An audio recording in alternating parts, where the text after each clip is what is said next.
Shalom, shalom, shalom, Brother Randy here. Out and about getting some running done, but I wanted to answer a question that has been posed to me a couple of different times, and just bring up a particular scenario challenge that people may run into in the future, or you may run into now. So I'll just go ahead and address it. So before I came this way, I was a project manager, and as a project manager, I implemented software systems. Again, I implemented software systems in the HRIS industry. See that deer, Chase? They're all over the place. You see that deer? Yeah. Yeah. So I implemented HRIS systems in the software industry. Now, HRIS stands for Human Resources Information Systems. And so I've implemented payroll systems, benefit systems, applicant tracking systems, onboarding systems, offboarding systems, all of these systems that you use when it comes to enrolling in benefits, getting a paycheck, so forth and so on. And some of these implementations took a year, 6, 9 months, 6 weeks, what have you. And I would walk through a discovery phase, which I went into a client site and attempted to understand what their current system was and understand their needs, and then implemented what's called or written up a business requirements document, which sometimes could have been anywhere between 15 to 100 pages. I also managed resources during this implementation phase, which consisted of, again, a discovery phase, a configuration phase, a user acceptance and testing phase, as well as a deployment phase. And I had to manage different resources: software configuration specialists, testing specialists, all of these people that I had to manage under a project plan.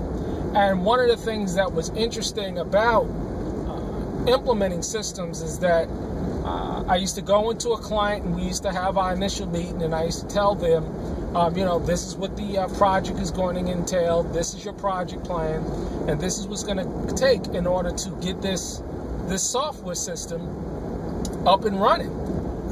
And everything used to go fine until a problem arose, and I had to reset expectations. Now, reset expectations basically means that something came up along the project that was going to prevent the timeline from being met, or the way we were going about doing the implementation to be achieved. We had to adjust in some way, shape, or form, and that's one of the most difficult discussions that you can ever have with a client, is that they're all set on a particular way in which something was going to be implemented or rolled out, and now the timeline has to be pushed back because something has come up that is unavoidable. And it's amazing how at this point in time, everything was cool. We were all Pizos, chums, and pals, and they took me out to dinner, and we sat down and we talked about our kids, and we sat down and we talked about, marriage or whatever it is, that we were talking about, just to shoot the breeze during the implementation or during a staff meeting, which I had to go into their office and sit down and discuss with them what was going on, or train them on the software that we were using. Maybe it was during the UAT phase or during the discovery phase. Something came up, and then everything changed. Their whole countenance changed.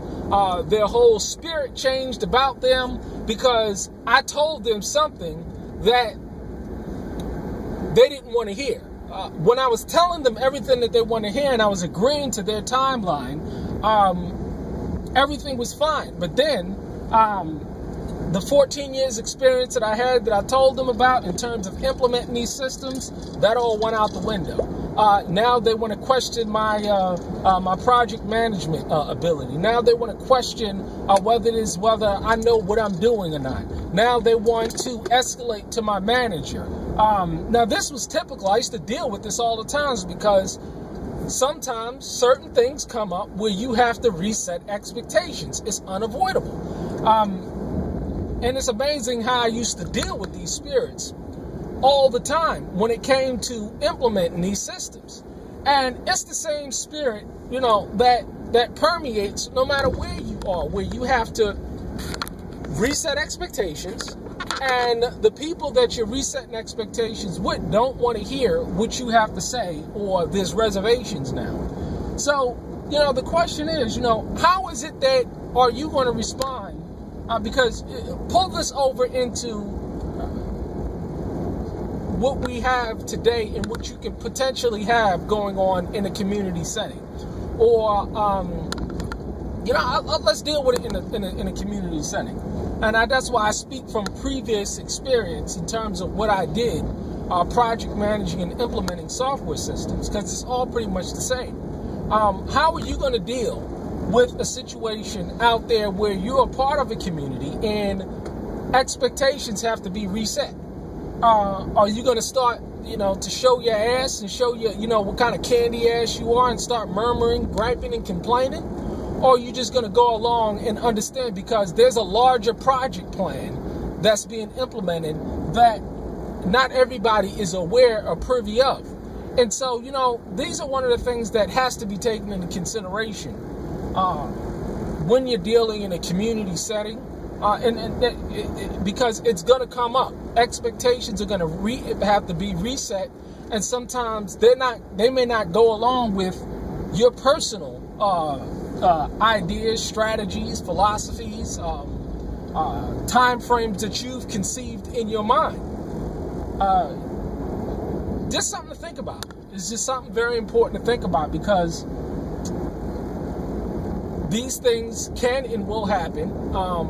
Expectations always will have to be reset at certain times, and they may not always go in your favor. So, just something to think about, something to ponder, and understand how you're going to deal with it.